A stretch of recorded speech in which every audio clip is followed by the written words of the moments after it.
Welcome to the Writing Gals, where we are four sweet romance authors staying up late. And tonight we have Tammy Labreck with us, and a lot of you know her as the Newsletter Ninja.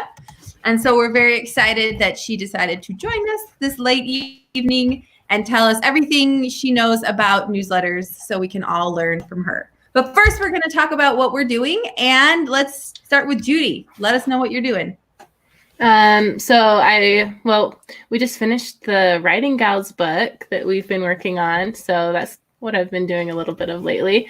And then also I've just been working on the book that I've been working on since December. But I'm making myself accomplish my goals finally again. I don't know. The beginning of a book is pretty much a mess for me. So, but I'm at like 17,000 words, and that's usually when things start to pick up, and I'm hoping that will just be how it is for this book, and hoping to finish it by the end of March, because it's been a long time since I published. So, but yeah, that's what I've been doing. What was it? November? Yeah, middle of November was the last book I published.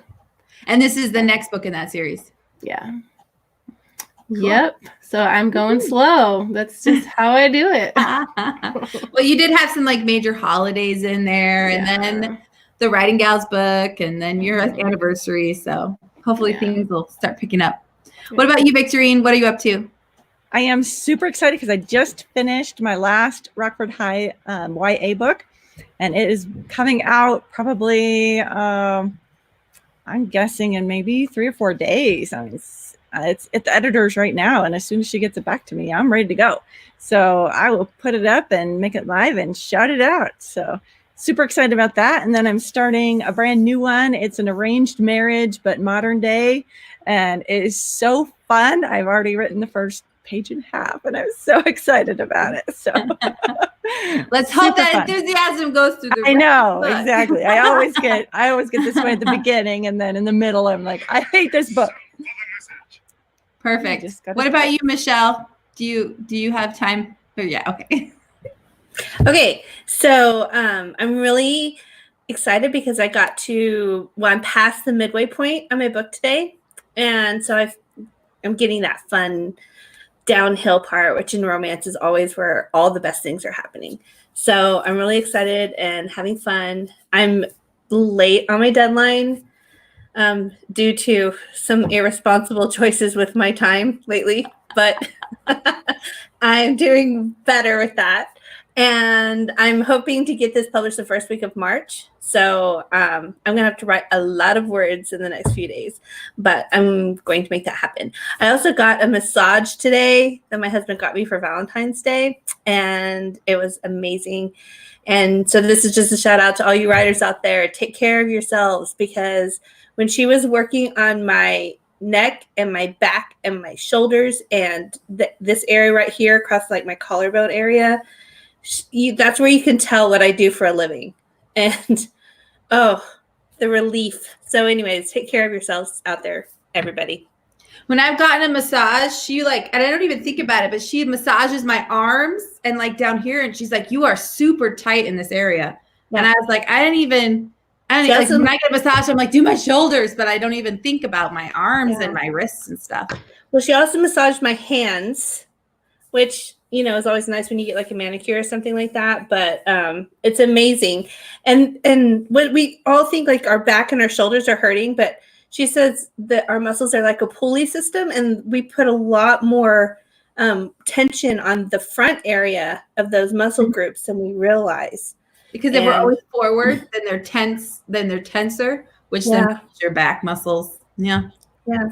So hopefully that'll get me through this last part of the book, and then maybe I'll just have to schedule another one after that. I think if nothing else will motivate me to get my writing done, making money so I can get more massages might do it. So our Writing Gals little secret is that we're all now obsessed with Korean dramas. Yes. And so we've been like our Facebook message. Our Facebook message feed is now not about writing. It's like, oh my gosh, did you watch this episode? It's so good. Yeah. We could be like, hey, let's do word sprints, or I'm going to get this accomplished today. And then we're like, have you seen this one? Look at this picture I just found of so-and-so. We're so ridiculous. We're enabling each other, and it's not okay. Our retreat was us watching Korean dramas and writing in our book. So that's the truth. We were like, we have to write in our book, so then tonight we can watch Korean dramas. We were finalizing our conference schedule too. Yes. Which is going to be amazing, everybody. We're very excited. And I've got a K-drama class for the conference now too. And you might start seeing Korean dramas creeping up in our books as well, like characters who watch them. Okay. So yeah, I put one in my book like years ago, so I am ahead of you all. You're like ahead of the curve. So, okay. So Tammy, why don't you tell us what you're working on? I'm not working on much of anything writing wise. That's very sad. Honestly, this month I'm teaching 2 ninja classes. And part of the reason I'm doing that is to free up some time for writing for the rest of the spring. I hope not to teach any classes for the next few months, which frees up some writing time. But I find that when I'm working really hard on teaching, I can't write, which is, of course, not ideal. But what I'm percolating is actually a thriller, starting a new pen name with a thriller, like a police procedural kind of series. So I don't even know what you write. I just know you as the newsletter ninja lady. So what do you write? Tell us what you write. Romance, lit RPG, urban fantasy, not published, but it's very crowded right now and not something I even think I am capable of tackling. And now this new thriller thing. So all of them, the things. All the things. I've always read all of the things, so it seems kind of natural that I'd want to write all the things. So that's the plan. Which is perfect. And I think a lot of people have questions about how to manage newsletters for multiple genres. So yeah, it's a terrible idea. So it is. There you go. But we're all silly enough to try to do it, right? And that's our show. So there you go. So don't do it. The end. Love the newsletter ninja. Okay, so quick, I just finished the first book in my collaborative multi-author series. I'm publishing the first one, so I finished that one. And thankfully, I've discovered that January, February is just really hard for me, just motivational wise. And I don't know if it's because of the weather, but I think it is the weather because I live in Minnesota and it's cold and dark here. But it's just kind of something to keep in mind for the next couple of years, not to have a lot going on during this time, because I do struggle a lot just with like self-esteem, motivation, keeping all those kinds of emotions in check. So that's done. The thing is I'm having a hard time, but I can't slow down because I have like a million books to write. So I'm working on my co-author books with my co-writers right now. Our first one was released. Me and Lucy McConnell released a book together, and it's doing amazing. It's really nice to have 2 of us working on it, because I'll be like, oh, I'll make some, images, and someone else will start the ads, and let's look for newsletter swaps together. So it just kind of helps take a lot of that stress off of publishing, because there's 2 of you working on it. And we're actually going to be teaching a class about co-writing at our conference in August. So look forward to coming to that, because both my co-authors are coming to the conference to teach. So we're very excited. I was like, hey, throw us in. We can talk about co-writing, because hopefully by then we'll be good to go. Because Maggie and my book comes out March 1st. And then we're just going to keep putting more books out. So that's what I'm up to. Always writing and doing things. And I signed up for Tammy's Ninja newsletter course last year in July. But that was when I went to RWA and spent the week in New York, and it was just too crazy. And I was like, I'm not going to do it. So I'm excited to be taking her course this year. But I know she's like the newsletter lady. We talked at 20 books, and she agreed to come onto our podcast. So I'm pretty much excited just to kind of learn what she has to say about newsletters. So we'll just jump right in. Do you want me to start with questions, Tammy, or do you want to start with like any like starter advice that you give people, or how do you want to do this? Oh, you're muted. I'm muted. There we go. All right, cool. I don't know how to work this. I'll be honest, it's not just like a pitch for you to send your money, but like all of the basic stuff, I put it in the book. It's all in Newsletter Ninja. It was really important to me that not be like an advertisement for a course, right? So like a bunch of like half stuff, and then, you know, you'll have to pay me hundreds of dollars to learn the rest. So honestly, my advice to people, and it's currently in Kindle Unlimited, which has turned out to be financially a very bad decision. You're putting me on our podcast for free, so you can pitch whatever you want. So it's in KU even right now, so people can check it out. So I really strongly recommend the book for $5. You're gonna like get everything that you need. But then once people have read the book, that's when they show up with like basically the list of questions that you sent me. Like, hey, that's all great, but here's some very specific questions. And that's where it became impossible to put those things in the book, because so many, and no one's going to love to hear this, but so many of the answers to these questions are going to be, well, it depends. And then, you know, it would be like a page for each of the like 12 different scenarios, which you just can't get into. So let's just launch into questions. If anybody hasn't heard me yet, or hasn't read the book yet, or hasn't seen me at one of the conferences or whatever, come on guys, get the book, pick up the book.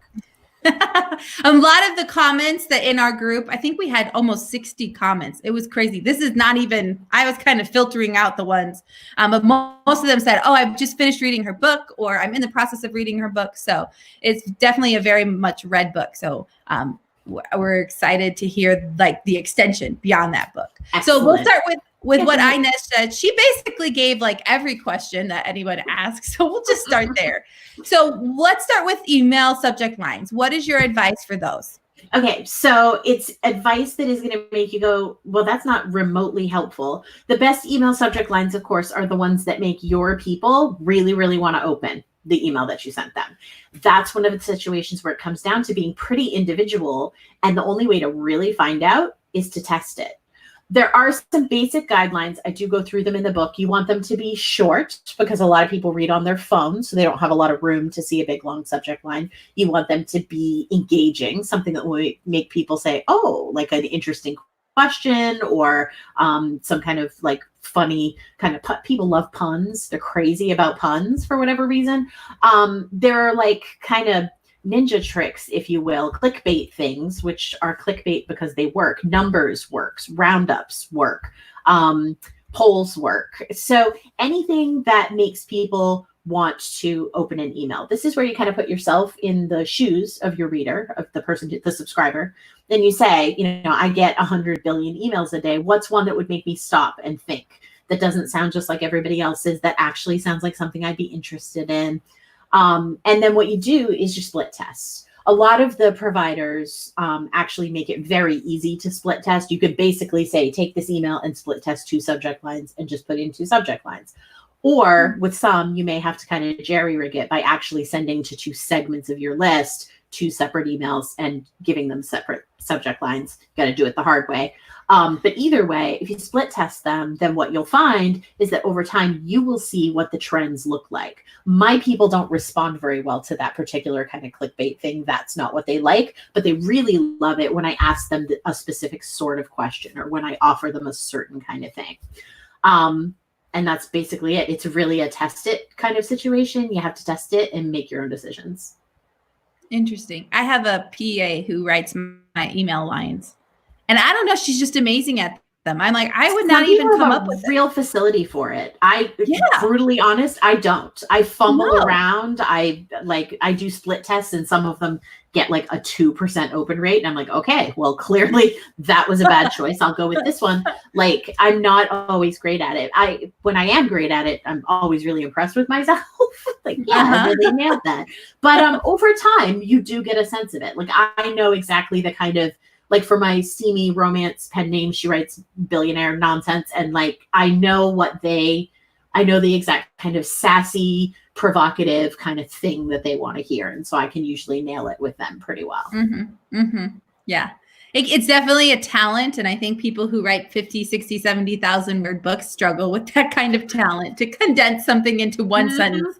Yeah. But I think also following authors is good too, because you start to look, like, I do Facebook ads, and I'm always scrolling through Facebook, and anytime I find an ad that catches my attention, I'm always taking a picture of it, because I'm like, okay, now I got to study it. Why did it take my attention? Why did I want to click on it? Or why did I want to stop? And then that's how you integrate it into your own. So having knowing other authors' emails or any email you get that makes you stop and open, unless it's like your boss saying you're fired. Obviously, you're going to open that email, but other emails, what makes you interested in it and stop? Exactly. Okay. Yeah. So let's talk about onboarding and what it is and why you should do it, because there's a lot of questions about how to do an onboarding sequence, what you need to do. So what's your suggestion? Okay, so onboarding, I think, is really important if you do any kind of non-organic list building. I think that if you do only organic list building, you could probably get away with basically just a welcome. Hey, this is who I am. This is what I write. Here's your, free story or whatever, if that's what you were giving them. But if this is all people who came from the back of your books, people who have read your stuff, who already like your stuff, who are coming on, maybe you don't need to do a big, long onboarding for them. That said, I don't think it necessarily hurts. And I think it's really important for any kind of non-organic onboarding.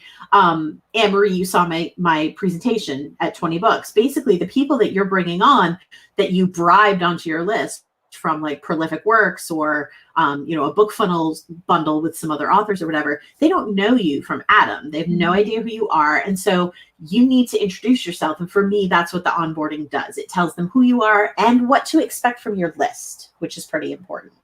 So for me, I tend to recommend onboarding people with an introduction to yourself, then maybe a quick little trip through your catalog, depending on how long that is. If you have 30 books, you're not going to send 30 emails. If you have 7 series, you're probably not even going to send 7 emails, but group them together in 2 or 3 nice chunks and send people off to find various parts of your catalog. And you're going to tell them what to expect from the list. So, I'll email you every month or so, and I do polls and giveaways, and I show you snippets of work in progress, and I'll probably recommend some books that my friends write, so that you'll have, good reading in between when I publish, because I don't know about you guys, but I'm not one of those like once every 2 week people. That does not happen. So onboarding to me is just really the process of introducing them to you and letting them figure out if they think they like what you would write and if they want to stick around for the content that you would have in your newsletter. They should be the same tone, relatively about the same length as a normal email that you would send, a normal newsletter that you would send. And they should come pretty regularly in the beginning is important for onboarding, because that's when their email provider, like their Gmail or whatever, is figuring out how they feel about your emails. So if you email them once a week during the onboarding period, say, or once every 10 days, they're getting emails from you a little more frequently, hopefully opening emails from you a little bit more frequently. And the email provider gets trained that like, oh, this is a wanted email. This is something that they like. Whereas if you email them their welcome email with their, freebie, and then they don't hear from you for 6 weeks, they may not even see that email, because the provider doesn't have any way to know that they communicate with you regularly. It's one of the other reasons that I bang on a lot about whitelisting. I talk about it when they sign up. I talk about it in the welcome email, and I usually hit them again before they get out of onboarding. Hey, don't forget, you want to whitelist me, because if you ever want to see my emails again, you need to tell Gmail that you really like me. But mostly it's introductory, and it serves a secret hidden purpose, which is to get the people who don't belong there off before they wind up on your list and you end up paying for them for 6 months to not open your emails, so you can then throw them off the list. If you onboard a whole ton of people from like a book sweeps promo, and I actually really like book sweeps promos. I think I get really good subscribers from them. But if you do a book sweeps promo and you onboard, 600 people, if you get a big unsubscribe button at the top of that email that says, hey, if you just were signing up for the freebie stuff and you don't really want to get into a whole newsletter thing, totally understand, click here to unsubscribe. They're gone before you start sending them email after email after email that they don't open, that then hurts your open rates and hurts your deliverability for the people that do want to hear from you. So getting to know people and kind of throwing the dead weight overboard right from the beginning. Okay. So like what would be, her question is the pro and con of long versus short onboarding sequence. So like, that's a good question. So some people have these really grandiose ideas about really long onboardings, right? People will be like, I have an onboarding sequence and it's 26 emails long. What I tell my students, and it's a little bit flip because of course there's always exceptions to every rule, but what I always tell my students is nobody's interesting enough for more than 5 emails. So just stop it. Like you're done. And I really, I'm not sure that 5 is the magic number, but there is a number beyond which nobody is interesting enough for that. Like, just say who you are, give them some places to find you, to connect with you, to pick up books that you think that they will like, that will keep them interested and keep them being fans. But if you're getting into 7, 8, 10 email territory, unless you're Nora Roberts, who probably, no, you know what? If I was Nora Roberts, I'd send a JD Robb email, I'd send a romantic suspense email, and I'd probably send a paranormal trilogy email, and I'd probably be done. Here are the things I write. Talk to you in a month. Like, you can group it, no matter what. I don't think anybody needs a really crazy long choose your own adventure sort of whatever. And because I but I sort of segregate the people who are in the course of onboarding onto my list. They don't get regular newsletters. So I want to get them off the onboarding and into the regular newsletter as soon as I can, so that they start getting the regular newsletter. And so they'll get the next, when there's a release and all of that kind of thing. I kind of want to get them over to the main list as quick as I can. What do you suggest in like your emails? Do you suggest like in your onboarding? I want to make my emails look pretty and nice, but I'm like, how effective is it? And how much of it is like, well, if you have the time, do it. If not, write more books. That is a really good question. So the number one question you want to ask yourself, of course, is would I be better off writing? There is a point at which, like, stop fiddling with your newsletter header, you weirdo, and go write a book, right? And I think we've all been there, and I'm like thinking about my newsletter header, and I'm like, it's really cute though. But I think that there is something to be said for making it look nice. So while you definitely don't want to do endless fiddling, and perfection is not necessarily important, it's maybe not centered quite right, or you're like, oh, but I could do this other thing and it would be so fancy.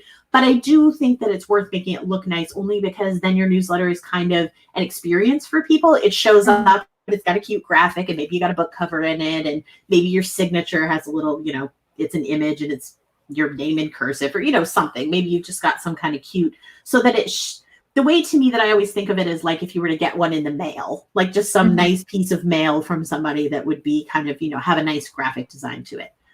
That said, every single one of those things that you do does actually give you just a little ding on deliverability. So if there's a checklist of, do we want to pass this email through or call it spam?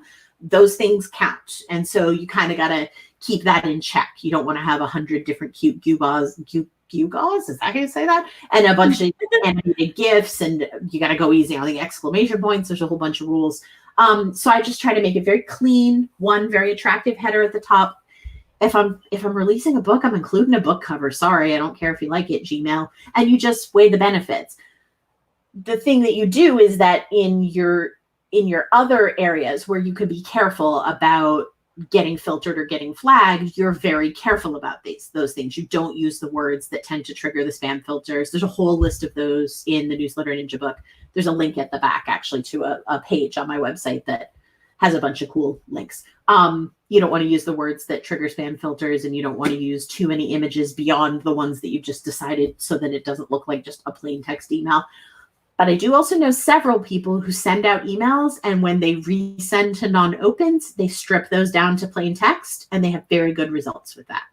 So it's definitely something to think about. Maybe not for every newsletter, because come on, but certainly for launch week. If you send an email and then you send a follow-up email, and then you figure out who didn't open those and send them some plain text, a lot of times those will go through, and that's worth doing too.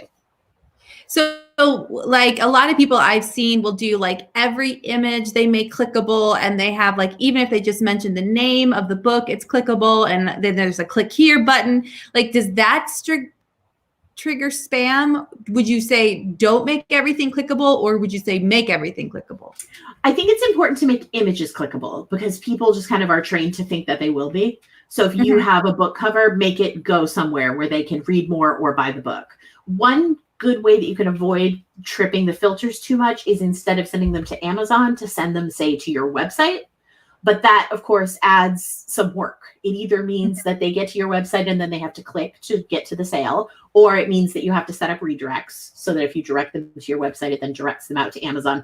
It does mean a little bit more work, and some people don't necessarily find that work worth doing because they're happy with their open and their click rates. So it's one of those it depends things where you look at your list and decide, am I not seeing the responses I want? Should I make these little tweaks? The thing about a tweak like that is you're going to have to do it every dang time that you send a newsletter. So you got to be like, okay, I got to set it. I got to, make sure to substitute the right link, which in that case means I would, for example, probably do a redirect from my website, because that way, at least it would always be the same link that I was sending anytime I talked about that book. Okay. Yeah, but I'm also not a person who's really afraid of that extra click thing. I'm not saying it's not true, but I feel like it's a truism that rises from internet marketing of a very different sort than what we do. So if you're trying to get somebody to buy your widget, right, you do not want to put an extra click between the newsletter that you send and the purchase page for that widget, because you can lose them. We're talking about readers who subscribe to our newsletters. So one can assume they are at least somewhat interested in our books, right? And I don't feel like them landing on a page that has your book cover and the blurb and 4 different buy links, either all 4 stores or the different Amazon stores or however you're doing it. I don't feel like them landing there on this nice landing page makes them go, yeah, I'm not sure I want this after all. I feel like I feel like book buying is it's very much a different procedure than your, widget buying, when maybe there's a cheaper one if I just go right to Amazon. Like, that doesn't happen with books. So I actually don't stress about it, and I just send people to landing pages. Interesting. Okay. You're much less likely to get flagged. Like, number of links can count against you, but it certainly is worse for you if those links go to an e-commerce page as opposed to just an informational, an HTML page on your website. Okay. Okay. And then that would be a way too to limit the amount of images as well, unless it's like your book, but you could send them to a page that has more images that you get more. Would you? Okay, cool. So Inez says, tips for engaging subscribers gain from a freebie versus back of the book signups. Yeah, that's a good question. So here's the thing. Here's the thing about the freebie people. There are different levels of quality with freebie people. I believe that most of them can be engaged, but it's harder work for some, and it really depends on if you want to do it. So, for example, if somebody comes in from the back of one of my books, obviously they love me already. I love them. It's great. If I do, say, a book funnel cross promotion, right? Like we do a bundle of, I don't know, 6 of us get together with our reader magnets and everybody sends that page to their list, right? The people who I get on board from that particular promotion, they read the kind of books that I write, because obviously that's who I partnered up with. They sign up for newsletters because that's how they heard about me. And they open those newsletters and they click on the stuff inside. Like, they are already super awesome people who kind of by nature, obviously, are engaged or like to be engaged. So with them, the answer is just what I was talking about before in the onboarding, is also what you do ongoing in your newsletter, which is to be yourself, keep the tone the same as your books, make sure that you understand what it is that your subscribers and readers are looking for, and just keep giving that to them. It's another one of those situations where it's kind of trial and error. Sometimes you'll do something and you get a really lackluster response and you're like, oh, I guess they're not really interested in that. And then sometimes you'll do something and they'll actually surprise you by being quite interested and quite rabid in it. That comes down to, there's a chapter in the book on engagement, and one of the things I talk about is good questions. And for me, that's kind of really the key. Even if people aren't answering, they like the questions. Do you know what I mean? If you ask somebody something that's kind of engaging and fun, even if they're like, I'm not going to reply to that or whatever, but they're like, that's a good question. Oh, that was cool. I feel like that helps a lot. Talking to them about what you're reading is a great way to keep people engaged. And again, they came in because they liked books. So you'd want to talk about that. Talking about other media that's related to yours. I mean, like, I don't know, if you're writing UF, if they were broadcasting Buffy now, right? You would talk about UF. You would talk about Buffy all the time. You would have, like, every couple of weeks, you'd be, oh my God, did you see Buffy? That's what you would do. As you move towards the other end of the spectrum where people are less engaged, this gets to be kind of a more of a varsity situation. I think it's important to realize if you're pulling in the sorts of readers who aren't necessarily right for your books, or pulling in people who aren't even readers, maybe. There is a promotion you can do that will net you an astonishing number of names. The last time I did it, I think I got like 12,000 email addresses, but they give away a Kindle Fire. So a lot of those people don't care about books at all, and you're never going to get them, and that's fine. They become people that rather than engaging, you just kind of want to slough off. But of those like 12,000 people, I think I probably kept about 3,500. Those people either were somewhat interested in books or liked the onboarding sequence enough to be like, yeah, I'll check those out. That sounds good. And so that's, again, it just goes back to having the really good onboarding so that the people who can't be engaged go away, and the people who can learn who you are, learn what you do, learn what you've written, and they stick around to get more of the same. Interesting. Cool. What do you suggest for I have run Facebook ads to my newsletter sign up. How do you feel about those people opposed to? So my worry with doing these book funnel things, especially with Sweet Romance, because it's such a small community as it is.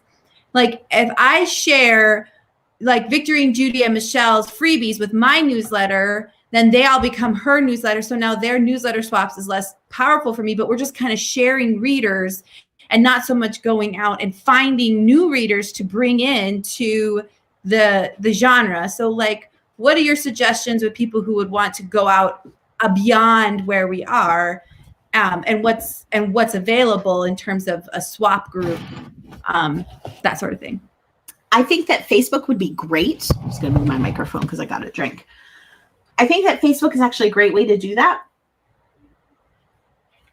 And depending on your targeting is how you're going to want to figure out how you need to onboard the people and keep them engaged. So as with most things, target as narrowly as you can. I actually feel like with niche genres, it's a little bit hard in Facebook to target because you don't really have big authors. You kind of have to target romance, and that's not necessarily helpful. So for you, that's definitely going to be a situation where if people are coming in from Facebook, make sure that you're capturing them or tagging them or putting them into a segment so that you know where they came from, and they go through a more rigorous onboarding than you might maybe put your organic people through. I actually have trying to think. I haven't done anything with my Steamy Romance in a little bit, but I think she has 4 separate intro emails, and then they all go into the same second email because I don't like to write. I don't like to write them over and over, but they're very different beginnings. One of them is all I'm so glad you like this book, and then blah, blah, blah. Find me here on Facebook, find me and whatever. And the people who come from that Kindle Fire giveaway or something that's really bad like that, it's seriously the first line is, hey, this is how you got here. If you just joined for a Kindle Fire, hit the unsubscribe button. It's totally fine. And so you treat them a little bit differently based on where they came from, based on your understanding of how good a subscriber they might be. But the goal is always to push them all into, if not the same list, at least lists or segments that you can pretty much treat the same, knowing that they're not just freebie seekers because they made it through kind of that gauntlet for you. I will say my organic people and my non-organic people, my organic people behave differently. They behave better for sure. They're higher open, they're higher click. There's no question about that. But my non-organic people behave well enough that I don't feel like they're a drain on me. I don't feel like it's a waste of time to keep engaging with them. With my organic people, I tend to be in the 65% open rate, something like that. Which is actually very good. I'm always annoyed that it's not 100. I want to be yeah, I totally have 100% open rate. I'm the ninja. But I don't. But they tend to hover around 65 or something. But my non-organic people are 50% opens. And I'm perfectly happy with that. Particularly since there's no way it's the same 50% every time. So it's probably a little bit higher than 50%. So yeah, I find that onboarded properly, and if you just continue to treat them well and to purge from time to time, which I notice we have questions about later, you'll find that they don't perform all that differently. In your newsletter ninja book, I'll admit I have not read it yet. Do you explain how to segment? Do you explain how to purge? These are the basics that I still cannot wrap my head around because I don't know how to do it. No, I address kind of the philosophy of why to do it and how to do it, but there's definitely no it's really important about that book to know that there's no technical stuff in it at all. It does not say go into your mailer dashboard and do XYZ, because 1, it would be obsolete, and 2, there's 12 different providers. And I was just like, no, we're not going there. You know what? Ask customer support. But then actually there are also people who like will do it for you, and VAs tend to be pretty good at it. So there's no mechanics at all, but there is some discussion about how and why. Particularly why. I like to talk about why a lot. Because I feel like there's what's the word I'm looking for? There's a real psychology to the way that subscribers interact with a newsletter, and it's unique to your newsletter. It's always changing, and it is unfortunately impacted by what other people are doing. So you really kind of want to other people proof your newsletter. There's a period in romance 2 years ago that, I mean, I was like, no, I'm not newsletter swapping with anybody because y'all got some kind of weird newsletter swap STD, and I'm not having any part of it. It was like a nightmare out there. Because people were really swamping their lists and doing really low quality swaps and incentivizing swaps with each other, like paying each other for swapping because they had really big lists. It was kind of a nightmare. And I got super insular with my list because I didn't want to get sort of infected that way. So you have to just kind of always keep in mind what your list is doing and what they like and what they want from you. Mm-hmm. Well, at one point we swap a lot, and so we are always sharing. But I think sweet romance is also one of those harder things to find on Amazon in general. Yes. And so, or readers don't know where the sweet romance is, and so they depend a lot on newsletters because if they like me, then they know everything I'm going to share is going to be sweet. And like at one point, I was like, I'm sending too much. I'm freaking, I'm like overboard, like overloading, and I had people email me back when I was like, I'm going to try really hard not to send so many. And they were like, no, keep sending me them. Yeah. And I was like, well, okay, I'm not going to feel guilty then because they look forward to it. They very much do. The number one reason that anybody picks up a book is because they've read a book by that author before and liked it. That's the number one reason. The number two reason is a recommendation from someone they trust. And as somebody who writes books that they like, you become a person that they trust. And it's very easy to violate that trust. It's very easy to be like, well, I really want those people to share my book. So I'm going to share 12 of their books in, 2 weeks, and my people are going to get crazy and unsubscribe and hate me. You have to like be really protective of your newsletter in that way. But it sounds like you guys kind of have something cool going, where you've all kind of got this shared pool of people.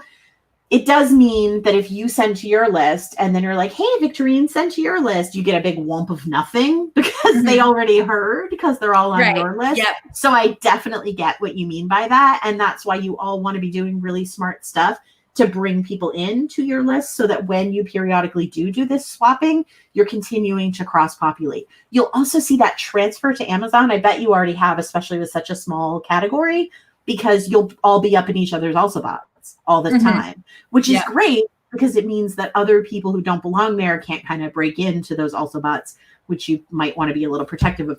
You probably don't have this problem so much in sweet romance because I bet you don't have a lot of shady actors who are like, I'm going to write a sweet romance. That'll line my pocketbook. Like that probably doesn't happen. Like it does over US. Not yet.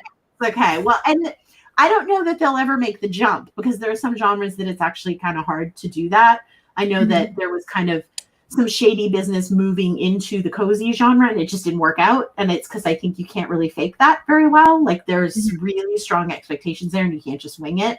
One of the reasons I love Lit RPG, because you can't fake it over there either. They're all gamers and they're all dudes. It's a total sausage fest. And if you don't like know what you're talking about with your stats and your leveling up and your whole game mechanics, they want no part of it. So like they're kind of immune from that. And I bet you guys are too.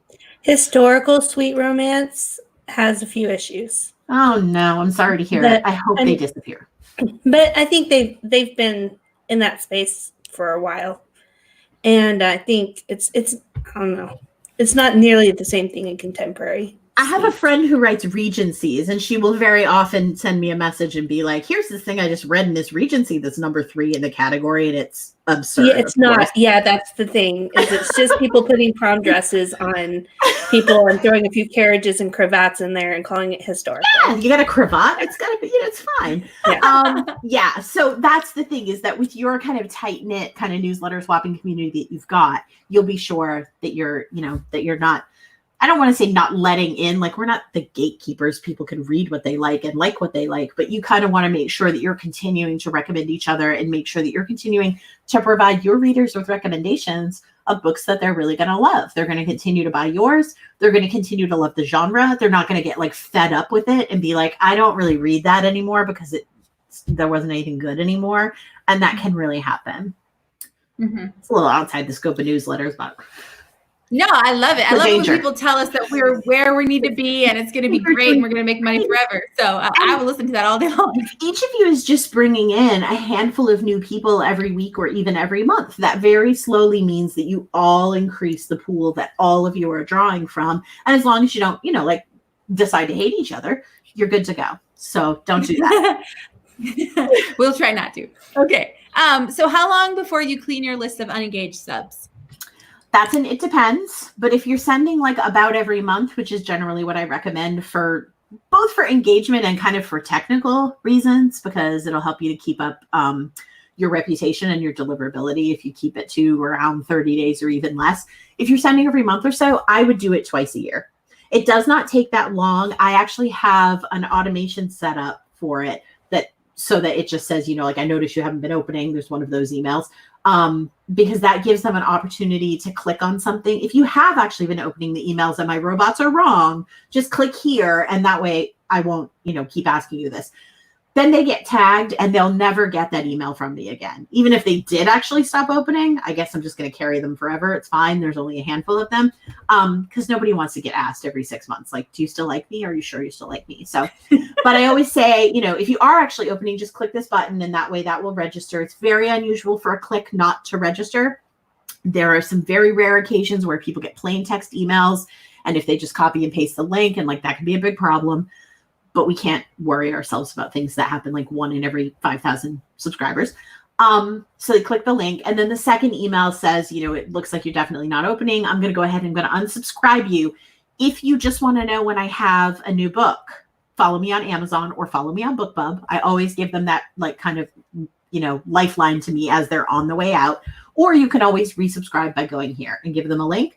And so those just live over in an automation. And every once in a while, I go through and I just ask ActiveCampaign, who hasn't opened any of the last, 5 emails, 6 emails. And they give me a list and I tag them that they need to be re-engaged. And they just start going through this automation that I've set up. So I don't have to think about it. At the end of that, after those they get those 2 emails. So one of them goes immediately and it says, if I haven't heard from you in a couple weeks, you'll get unsubscribed. And then that second email says, okay, I'm unsubscribing you 2 weeks later. And then it just automatically unsubscribes them. So I don't think about it. I don't have to oversee it. I don't have to push the button and delete 2,000 people, which sucks. So it just kind of happens. And that's how I generally recommend that people do it, because it just becomes routine cleanup. It's not like, oh, I have to go through this whole laborious process and I have to design whatever and I have to write an email. No, you don't. You just have to query who hasn't opened the last 6, the last 8, whatever emails, all of them. You have to make sure to design your query properly, because you don't want to say, show me all the people that haven't opened every single one of my last 6 emails, because that would be most of your list. So you design your query very carefully. You check that number of people and make sure it seems reasonable compared to what you've got. You got an 8,000 person list and it says 6,000 people. You got to go, I didn't design that right. And then just throw them into the sequence. And then they just kind of fall off the edge in 2 weeks and you don't have to think about it. I would definitely not let it go more than like 10 emails tops. Because at that point, you're looking at someone who has not opened 10 of your emails in a row. And so Gmail or Hotmail or Yahoo or whatever is like, I don't know what this bozo is sending, but it's obviously worthless because this person doesn't even open it. And you get a little ding against your deliverability again. So the fact that I have never done it in like 2 years is probably a bad thing for me. But I need to figure, like, you're like saying tags and segments. And I'm like, you should just crumple your list up and just throw it away, because clearly this is a disaster. I know. I just need to get rid of it. No. I'm just like, oh my gosh. And even when I try to create a new segment, they ask me, "You sure you don't want to tag them?" And I'm like, I don't even know what tagging means. And I know that that's not what this podcast is for. But I'm like, I'm so overwhelmed with what to do. So the good news is you're taking the advanced course. So you will be able to do the whole deep dive into automations and all of that kind of thing. Okay. And first lesson goes out on Monday, I think. Okay. I'm waiting. I'm like, I was running ads to my free book on Amazon. And I was like, why am I doing that? I should be running them to my newsletter sign up and then in an email sending them to Amazon to get the free book. So I killed that ad and I'm just waiting. I've been waiting. I'm like, once I take this course, I'm going to have a baller newsletter because I'm going to be able to figure all this stuff out. Because right now, I don't know what the crap I'm doing. Yes. Okay. You're exactly right. So, but for the people who are not taking the course and you squeaked into the last one, I'm not even teaching it again until the end of the summer, the advanced one. I'm not teaching it till after summer. So for the people who cannot or are not going to take the course, you should definitely use the resources of your provider. So MailChimp is not so hot. If you're on the free tier, they really don't offer much. They have help documents, but they don't offer a lot of help. But the others, MailerLite is super responsive. ActiveCampaign will just make your automations for you, which is hilarious. If you like give them enough detail and say, I'm really struggling, they'll say, let me just, here you go, you're fine. It's easier than explaining it to you. Right, it is sometimes. And ConvertKit's great, Drip is great. Like they're all very responsive. So use that resource. Don't be afraid to click to chat with the MailerLite people or send them an email and say, I need to know how to identify this as a segment of people. What's mechanically, technologically, what's the best way for me to identify them and then do this thing with them? And they will tell you and they will be super helpful about it. And they'll probably send you little diagrams and have like all kinds of documents and things. They are really, really helpful about it. Because they're all a little bit different. So it's really hard to tell people. I only know a couple of them very well. I know MailerLite pretty well, and I know ActiveCampaign quite well, although I do still have to go to my friend Caro occasionally for help. Someone will ask me something, and I'm like, I don't know, hang on a second. Caro, how do I work this in ActiveCampaign? So some ninja I turned out to be, right? So yeah, just ask well, you can ask me, but everybody else, just ask your provider because they are super helpful. And the other thing is that if the thing that you want to do is something that's actually not very easy to do with them, if you have to, really jerry rig something, or it's actually just kind of not even feasible, that lets them know that there's some kind of market for that there is actually a non-zero number of people who want to be able to do X with Y and figure out this. And then they will put that, into motion later, which is kind of cool. Awesome. Okay, so we're still on Inez's questions. She says tips tips for having mixed genres on the same list. For example, one of my pens writes paranormal romance as well as urban fantasy romance. The paranormal romance is more romance heavy and deals with one couple per book, where the urban fantasy romance follows one heroine on her journey with love happening along the way. Should I have content for both in all emails? Okay, so that is a really good question. It depends. And it depends on a couple of things. It depends. Okay, so my answer, first of all, would depend on whether you want to only talk about your newsletter or whether you want to talk about what happens when people interact with your newsletter, i.e. go to Amazon to buy your stuff. Because when we're talking about Amazon as an endpoint, the question of do I or don't I with my genres in my newsletter pretty much always comes down to, do I want this book to be in that book's also bots? That's really kind of the bottom line question there. I'm a little bit of an also bot evangelist, if you will.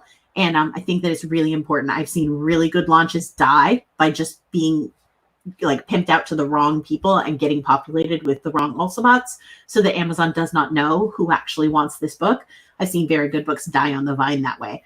And I've seen books kind of end up with entirely the wrong people and then get hit with like a ton of bad reviews or whatever. So if you, Inez in particular, I'm quite sure I've seen Inez's stuff now that I think about it.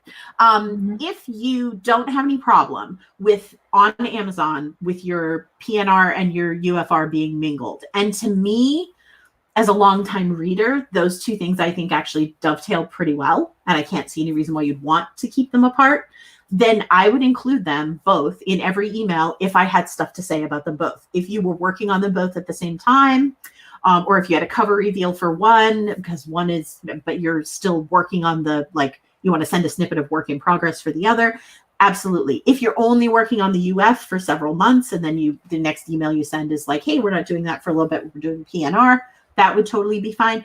I think that any way that you mingle those is fine, as long as you don't mind them mingling off newsletter. Basically on Amazon is where we have to think about it. So for me, I write both YA and adult in Sweet Romance, but I'm okay with my also bots because I think Sweet Romance is just more of what people are looking for. instead of being like, I wouldn't do cozy mysteries and sweet romance, but like for me, I'm okay with that. And you feel like together. your readers definitely overlap. Oh, Then yeah. Oh, yeah. If there's going to be reader overlap and there's no compelling reason why you don't want the Amazon brain to figure out that people buy both of those books, then you should totally just go ahead. But like you said, some mismatches, your cozy and your YA, or like, I mean, there are some real big mismatches. I'm not sending steamy romance to my lit RPG people. They're really not into that. So that's not going to work out for anybody. So obviously, I mean, they're also separate names. But even if you write under the same name, but under two genres, like say fantasy and sci-fi, and you don't want them to mingle quite yet, thinking actually of Lindsay Baroker, who I don't think takes any of my advice and sells like hotcakes. So take that with a grain of salt. But I'm thinking of her where she writes, girl right here. right? She's amazing. But where she writes science fiction romance, she writes fantasy, and now she's just started writing urban fantasy. She sells books because she's Lindsay, and people will buy whatever Lindsay is writing, and she kind of is only her own also bots. Like that's the dream. But if I were to decide that I wanted to do that, I would probably separate my sci-fi romance and my fantasy. I would make sure that those two things did not coincide. And initially she did actually have a pen name for them. But then after like 6 months, she just told everyone and they were like, oh, great. So it worked out fine. And now everybody buys everything. I would keep those things separate only because I would really, really want Amazon to know for sure. Like this is a sci-fi romance with a blue guy who doesn't have a shirt on, and it doesn't go to the dragon people because they're not the same people. The thing is, if your readers love you, the dragon people, they'll try the naked blue dude. Like they will give it a shot because they really like you. And they're like, probably I'd like it. And newsflash, they won't. They won't. Mm-hmm. Some readers read everything. I was with them. Like there's just about no genre I wouldn't read, but most readers are actually pretty granular. The example I always use is in romance. Not only are there people who read PNR, but they never read Billionaire, there are people who read wolf shifters and they would never read a bear shifter. Like they get super granular. And I don't blame them because bears are gross. I'm sorry to all the bear shifter writers out there, but bears are smelly. And they're mean. So I guess I would be one of those people. So people get like super granular and they try to like you. And so they try to help and they buy your thing. And then the next thing you know, all the people who did want your naked blue guy don't see him because Amazon's just showing him to the dragon people, to the people who like, Sever Brawny or Brandon Sanderson or whoever. I don't think Brandon Sanderson actually has dragons, but you get my point. So you want to be careful about that. If you're somebody who legitimately has overlap, but you want to protect them in that way, one thing that you can do is segment. If you can identify the portions of your list that tend to like those two separate things, which is actually really easy to do. I don't recommend asking them because if you ask people to self-select, they screw it up. They will either select everything because they have fear of missing out, or they'll select nothing, or like they screw it up. So you don't ask them outright, do you want to just hear about my fantasy or just hear about my sci-fi? Because you won't get a good answer. But what you do is you make sure to notice who always clicks on fantasy that you recommend, not your fantasy, because these are your fans and they'll click on anything with your name on it. But you recommend your friend who writes sci-fi, and all your dragon people don't click on it. They're not at all interested in it. So behind the scenes, you can kind of do a quick and dirty sort of survey under the wire about who actually likes the dragons and who likes the naked blue dudes. And then when the naked blue dudes come out, don't send it to the dragons until it's been out for 3 or 4 weeks. And you don't care so much about what Amazon's algorithms are doing. And you know that those people will buy it and you would like to have the money. And also they might like it. So that's fine. But you can just segregate them briefly. It doesn't mean that you have to like separate them forever and you can never tell them, but you can at least protect it during your launch time. And be protective in that way of your also bots. What do you suggest for people who are like, I'm partial wide and partial KU? Do you suggest segmenting that too? Because I think wide people would buy a KU book anyways because it's a book. Like they're used to purchasing a book, but like a KU person is not going to buy a wide book. No. So if somebody is on Amazon and they are a KU person, they almost entirely belong to that ecosystem. Mm-hmm. that is not entirely true. Obviously, there's definitely exceptions. And there are people who read really voraciously, sort of binge in KU, but buy their very favorites. So that's always nice too. So you can definitely get some buys out of the KU pool. But in large part, those are the people, it's the equivalent of like when you're just scrolling through Netflix and you're like, all right, I'll try that, I guess. And you just look at that. If it's not there in the Netflix queue, you're never going to see it. And so for a lot of people, if it's not in the KU pool, they're not going to see it. So I think of it, I actually heard Nick Webb, who's a science fiction author, on Lindsay Baroker's podcast, actually. I heard him once call KU the second largest bookstore in the world. And it really struck me because it almost is an entirely different subsection of the store. So if you think about it that way, then the remaining section of the Kindle store is people who are buyers who have not yet bought into KU. And for them, if a book is in KU, they'll still buy it. Like that's totally fine. They will. The problem is that if they're not on Amazon, if they're iBooks buyers or Google Play buyers or what have you, they'll never even see it because it doesn't make its way over to that platform. So for you, your challenge is to get those books that are Amazon only to your readers who read your books that aren't Amazon only. And the best way to do that, first of all, you definitely have to identify them. So Active Campaign doesn't have segments so much. I mean, there are segments, but they're used in a slightly different way. They have what you would call tags. In MailerLite, they call it groups. MailerLite groups are basically just a tag. So it's just a little identifier in the database so that you know who they are. So you want to tag them so that you know who buys on iBooks, who buys on Amazon, who buys on Kobo. That used to be a question for my steamy romance pen name until I realized that literally nobody bought anywhere else because that's a thing that kind of only exists on Amazon, I guess, or at least does well on Amazon. But it used to be part of the onboarding sequence, actually, was, so let me know which bookstore you shop in. And I do let them self-select there because obviously they know. And they would click. So that was how I got to find out that I had 2 Kobo readers on a list of, like, I'm not joking you, like 7,000 people. There were 2 people who clicked that they were Kobo readers. So once you've identified those people, you can make sure that any KU books that you send to them, you can let them know. Any Amazon exclusive books, this is only available on Amazon right now, so you can't get it natively on Apple or Google. But what you can do is use the app. If you have a phone or a tablet, you have a Kindle because there's just a free app. And you just have to constantly kind of be pushing them for that. There are people who are kind of rabidly anti-Amazon. There are fewer of those people than they used to be. It's very hard to totally stay out of the Amazon ecosystem at that point. So if somebody reads your books on Kobo and they love them, and you've got 3 books that they can only get on Amazon, you will be able to convert them to buy an Amazon only book. I really believe that. All that said, I hate KU. I hate it. I feel like it devalues books. I feel like I feel all those things that everybody talks about all the time. Nevertheless, that is a humongous number of readers, and I'm not willing to make it so that I can't reach any of those readers. That's just crazy. That's cutting off my nose to spite my face, and principle doesn't pay my bills.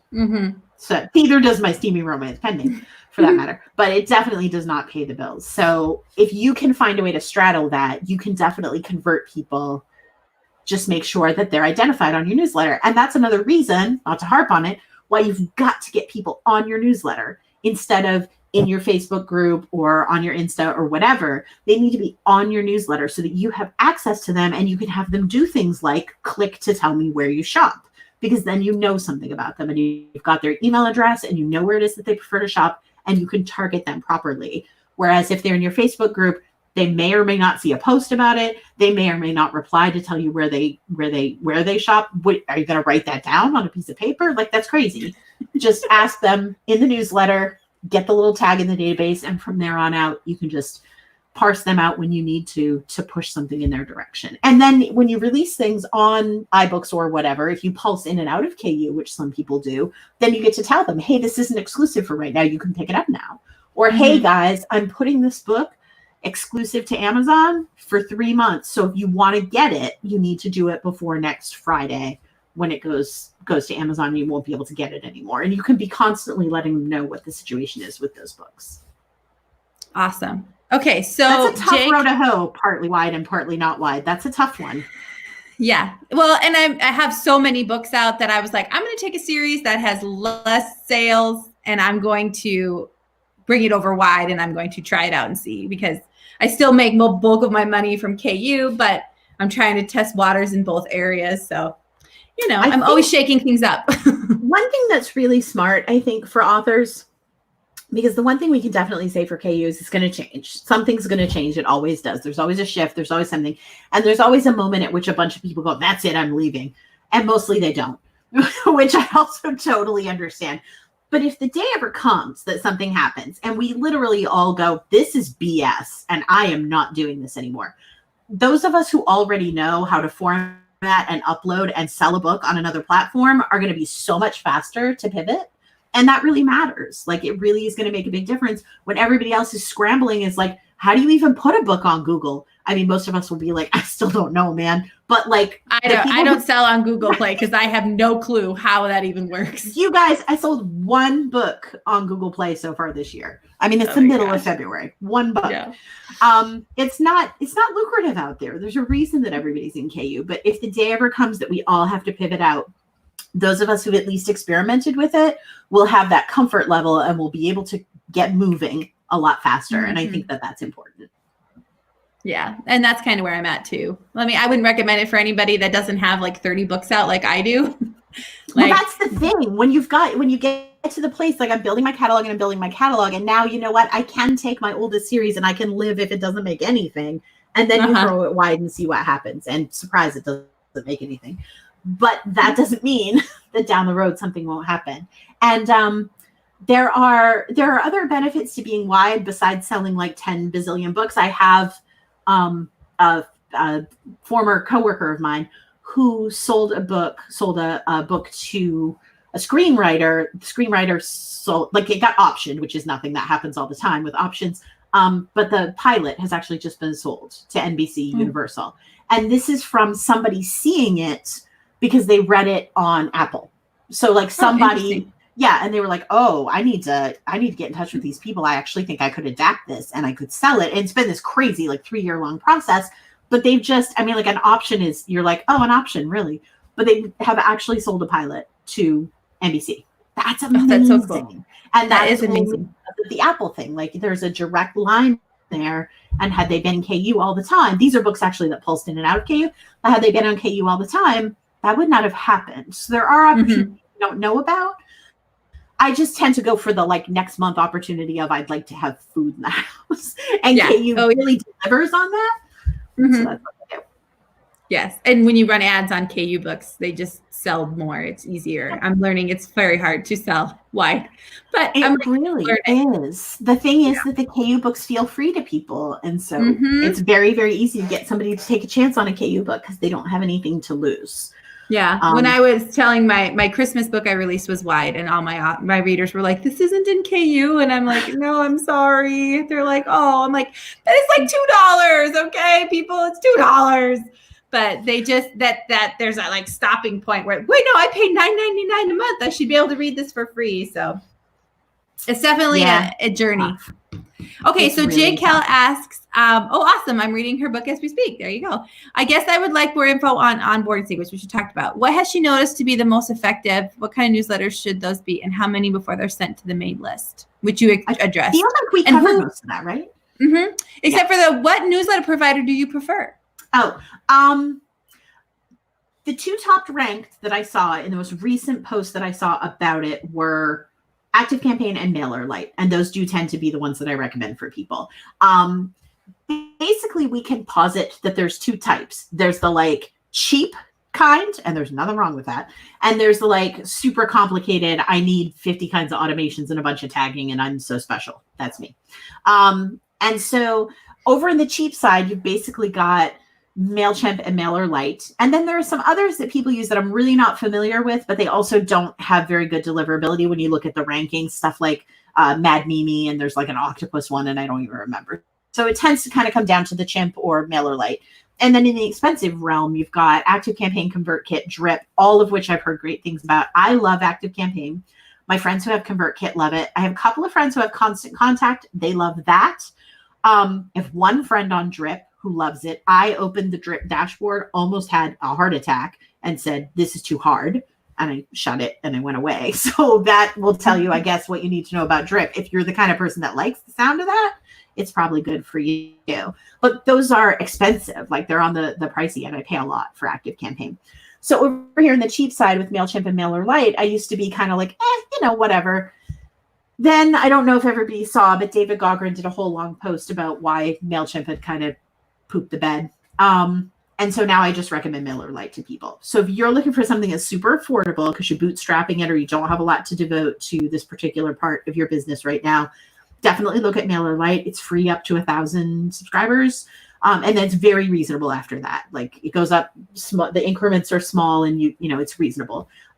If you're looking for something that's really complicated, ConvertKit seems to have a lot of big fans, and I really love ActiveCampaign. I will say I feel like ActiveCampaign is designed ever so slightly more for the widget crowd. I chose it over ConvertKit because I was already using it in another job, so I didn't have to learn it. That was basically my choice. But the people I know who use ConvertKit talk a lot about how it's more like intuitive for them or whatever. I just talked myself out of a bunch of ActiveCampaign affiliate money, but it's fine. So the people who have ConvertKit seem to feel that they just find it easier to use. But again, pricey. So those are my recommendations: ActiveCampaign, ConvertKit, MailerLite. Okay. And I'll MailerLite, check out these other ones. although I keep putting MailerLite in the cheap category, is surprisingly robust for the amount of money that you pay them. You occasionally have to jerry-rig something a little bit that I could just do in ActiveCampaign. Tell me this thing or make this thing automated or whatever. You might have to kind of rustle around with MailerLite, but they have fantastic support. So if you tell them, I need to do this thing, they'll say, oh, this is how you can make that work, even if it's not kind of a native thing. So MailerLite is very robust. I don't actually hesitate to recommend it to people at all. It's very good. Perfect. What would you do to re-engage a list? Oh, re-engage a list. So here's the thing about re-engaging the list. If you've targeted somebody for re-engagement, they don't open your emails. So nothing you do inside that email is going to re-engage them. They're not seeing them. So good luck. You can put anything you want in there. You can put offers of money. You can put naked pics of Jason Momoa. You can't because you write sweet romance, but I could, but it wouldn't matter because nobody's going to see it, right? So for re-engagement, the most important thing is that freaking subject line. So hopefully you've been paying attention over the last however many months while you were sending to your list and seeing what kind of subject lines really get them. But this is the time to pull out all the stops. So remember, these are people who aren't opening your emails anyway. So go ahead and use giveaway in the subject line. I mean, you're not supposed to. You're not going to want to, generally speaking, because it depresses deliverability. But to this segment of people that you targeted for re-engagement, go ahead. What are they going to do? Not open it? Not see it? Like, that's fine.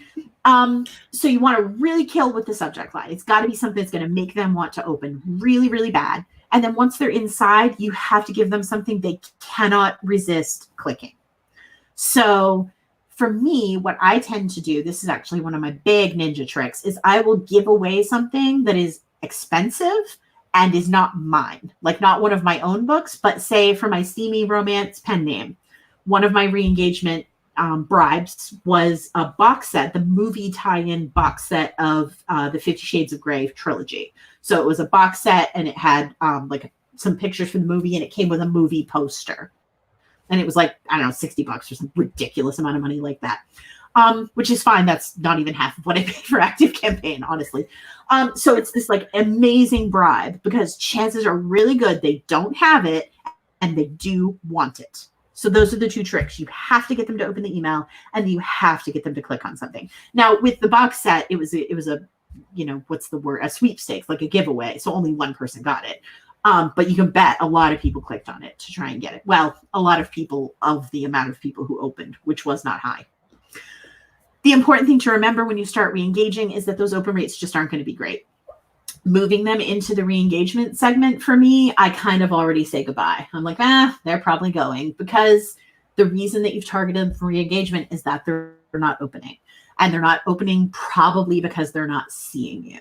So pull out all the stops, make them open, make it so they can't help but click, and then just dump them. Everybody who didn't, go ahead and dump them. I also take the extra step of tagging people who click in the re-engagement email because I noticed you didn't click on anything in the last 10 emails, buddy. Mhm. So, and that's important to me. If they go through re-engagement,